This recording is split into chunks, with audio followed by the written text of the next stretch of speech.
Domingo amanheceu com os corações em brasas. Das primeiras horas, rumores tomavam conta das redes sociais.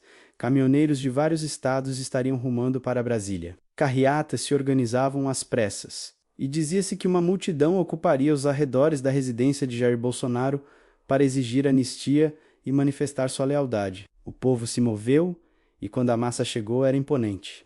Bandeiras tremulavam, buzinas soavam em uníssono, mãos erguidas apontavam para um céu carregado de indignação. À frente do condomínio onde Bolsonaro reside, houve quem afirmasse que a casa fora transformada em prisão. Eles transformaram a casa desse homem em uma prisão. Com humilhação, disse um manifestante, diante de policiais rendendo-se ao aparato de segurança do local. O coro de vozes repetia: fora, Moraes, fora, Lula, Brasil livre. Um bispo, sim, um líder religioso subiu ao palco improvisado para convocar orações por liberdade e justiça. Senhor Jesus, ressuscitado e vivo no meio de nós, ajuda-nos a não perder a esperança diante da perseguição. Nós cremos. Foram citados os nomes de Alexandre de Moraes, ministro do Supremo, e do governador do Distrito Federal. Ibanez Rocha eles estariam, segundo os manifestantes, por trás de uma suposta trama de cerceamento ao capitão. Esse é o aparato na porta do Bolsonaro que o governador Ibanez e Alexandre Moraes transformaram, disse um dos oradores, acusando-os de participação direta na prisão simbólica de Bolsonaro. E mais, um parlamentar e influenciador digital chamado Felipe Lintz aparece no meio do cenário, colhendo imagens e narrando aos seus seguidores todos os detalhes dessa mobilização. Em meio ao apoio, ele convida seguidores a participarem de lives e métodos para prosperar pela internet. A luta política e a promessa de liberdade financeira se entrelaçam. E cada buzinada, cada grito de fora, cada oração que se elevava era um grito de guerra. O povo está unido nas ruas para derrubar vocês. Aguarde um momento, isso vai acontecer muito breve. São palavras que ecoam com ambiguidade, convocação ou provocação. Do outro lado da praça pública ou dos palcos de redes sociais, a virada estava ocorrendo. A pauta da anistia era o ponto fulcral. Manifestantes argumentavam que Bolsonaro, condenado ou não, mereceria clemência perante um estado de exceção que o atingiria com perseguições seletivas. Era ela, a anistia, que trazia senso de urgência. Nós só temos duas pautas nesse país: anistia já e moralização, declarou um orador.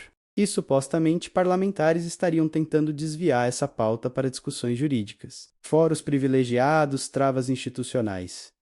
Esse não é o momento, insistiam nas falas. Mas o tema é explosivo. Uma proposta de emenda constitucional PEC já tramitava no Congresso nos bastidores para ampliar proteções a parlamentares contra investigação. Do Supremo, a chamada PEC da blindagem. A aprovação dessa PEC poderia frear processos contra deputados e senadores. Um passo que muitos temem ver como salvo-conduto para réus de altos escalões. Segundo dados públicos, o presidente da Câmara, Hugo Mota, defendeu que pautas tóxicas como essa proposta de blindagem e o projeto de anistia fossem arquivadas para não inflamar. O conflito institucional, mas para quem estava ali na rua era tarde demais para recuar. Eles empurram para debaixo do tapete, mas a panela vai explodir, bradava um manifestante, prenunciando um novo 8 de janeiro turbinado. Neste cenário, deputados influentes tanto de base aliada quanto de oposição tornavam a AMC personagens centrais. Alguns vinham bancando a PEC de prerrogativas, outros, como parlamentares de partidos de centro e oposição, faziam declarações de repúdio à blindagem. A tensão estava posta: seria a blindagem um avanço institucional ou o escudo de impunidade para membros do alto escalão? Enquanto isso, nas redes e nas mídias alternativas, o título era Bomba de Domingo. Vídeos circulavam mostrando multidões em Brasília. Carreatas chegando de longe, orações em uníssono, buzinas, gente moendo calor e emoção. Felipe Lintz, voz ativa no evento, dizia: na porta do Bolsonaro vocês vão cair. O povo está unido. E ainda convidava seus seguidores a assistir até o fim, prometendo revelar métodos para faturar 100, 200, 300 reais por dia com inteligência artificial numa mistura curiosa de mobilização política e empreendedorismo digital. Mas não faltam interrogações. Até que ponto todo esse movimento é espontâneo? Quem paga os ônibus dos caminhoneiros que cruzam estados inteiros até Brasília? São manifestantes genuínos ou caravanas articuladas por grupos influentes? As vozes que clamam por liberdade do capitão ecoam com ardor. Mas o ambiente se permeia de crítica. Os manifestantes afirmam que a grande mídia, especialmente a Globo, não transmitiu nem 30 segundos do ato, que a imprensa está do outro lado. E, assim, reforçam o discurso de que essa insurgência é invisibilizada por forças poderosas. Há ainda quem relacione a judicialização da política, o protagonismo do STF e a prisão domiciliar de Bolsonaro com uma estratégia de neutralização política. Um dos grupos afirma: eles querem tirar o capitão da disputa, mas até a urna, Bolsonaro é candidato. A tese é carregada de teatralidade, de promessa de revanche, mas desperta curiosidade.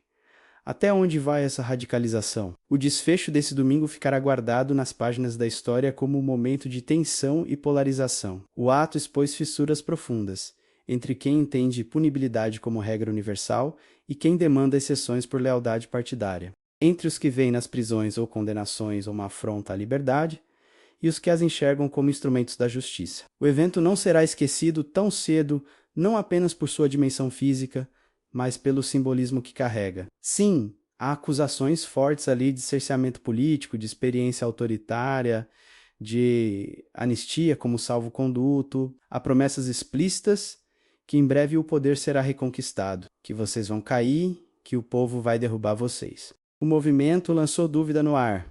Quem comanda, quem mobiliza, quem lucra, e repetiu com firmeza o nome bolsonarista como ponto de união para uma massa cada vez mais esperta em canais digitais e gritos coletivos. Esse domingo não foi apenas dia de buzinas e palmas, foi dia de cruzamento de narrativas em pública arena, o grito da rua versus o silenciamento institucional. E no centro da trama política que se desenha, está um homem cuja figura transcende os altos e baixos, para alguns mártir, para outros réu, mas incontornável nesta virada de rota do Brasil. A história se impõe sempre, e quem quiser entender esse momento terá que olhar com atenção para o que pulsa atrás da buzina, por trás da multidão e acima das palavras tão bem ensaiadas. O cair da noite em Brasília não trouxe silêncio, pelo contrário, a escuridão apenas realçou as luzes vermelhas e azuis das sirenes. Os faróis das carretas e os refletores improvisados da multidão que insistia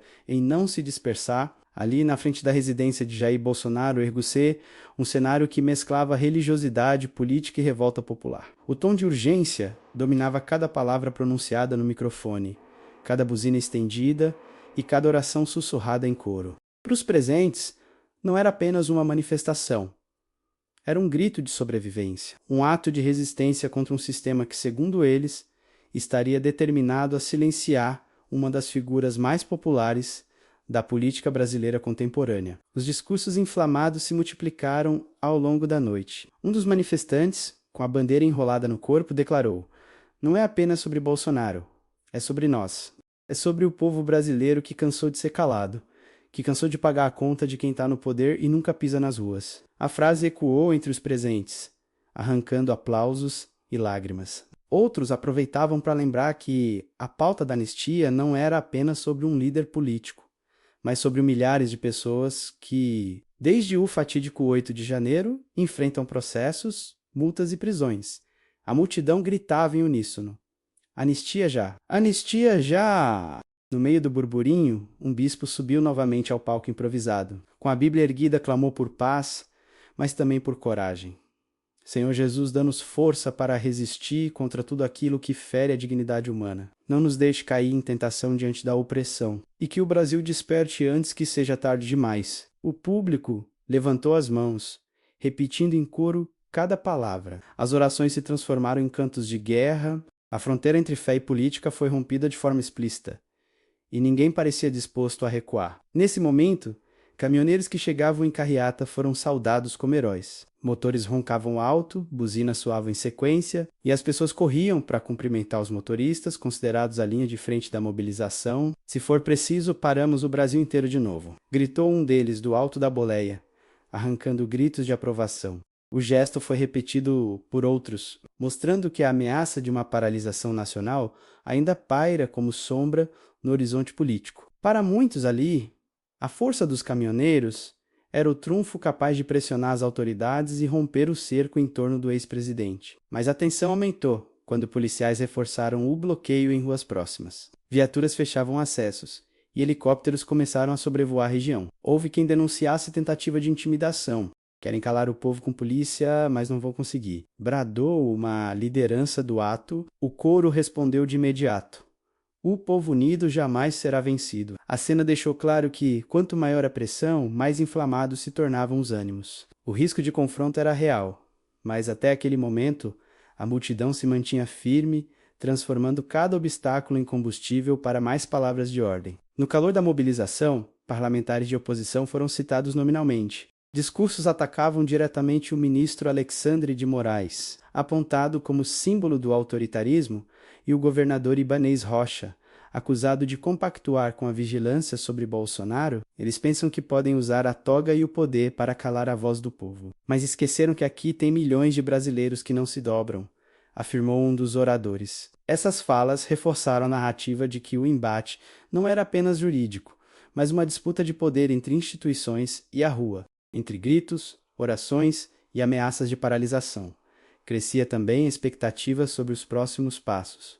Hoje é só o começo. Prometia uma liderança local enquanto agitava um megafone. Se eles não ouvirem, voltaremos maiores, voltaremos mais fortes. E Brasília vai tremer como nunca tremeu antes. Era uma promessa carregada de simbolismo e ameaça, que mantinha viva a chama da mobilização e criava a sensação de que algo ainda maior estava prestes a acontecer. O clima, ao mesmo tempo de festa e insurreição, se consolidou com cânticos, fogos de artifício e abraços entre desconhecidos que, naquele momento, se viam unidos por uma mesma bandeira. Para muitos, a noite não terminaria ali. Para outros, o simples ato de estar presente já bastava como prova de lealdade e coragem. Eu trouxe minha família inteira, porque eu quero que meus filhos vejam com os próprios olhos que ninguém prende um homem justo, afirmou uma mãe emocionada, segurando a mão de uma criança com a camisa da seleção. Enquanto isso, no mundo político, Brasília fervilhava em bastidores. Deputados se dividiam entre condenar e apoiar as manifestações. O Senado observava com cautela, e ministros do STF mantinham silêncio estratégico. Mas, independentemente das reações oficiais, o recado estava dado. Bolsonaro seguia sendo um nome capaz de mobilizar multidões, de desafiar instituições e de manter viva uma chama que, para seus seguidores, representa mais do que política representa identidade, resistência e fé. A madrugada se aproximava, mas ninguém arredava o pé. Ali, em frente à casa de Bolsonaro, a multidão acreditava estar escrevendo uma nova página da história. Não importava se a grande imprensa ignorava ou distorcia. Não importava se os tribunais planejavam julgamentos iminentes. O que importava era o presente, o ato coletivo, o grito ecoando contra as paredes do poder. Para os que estavam ali, aquela noite não era o fim, mas apenas o início de uma longa batalha, que, segundo eles, só terminaria quando a liberdade fosse plenamente restaurada.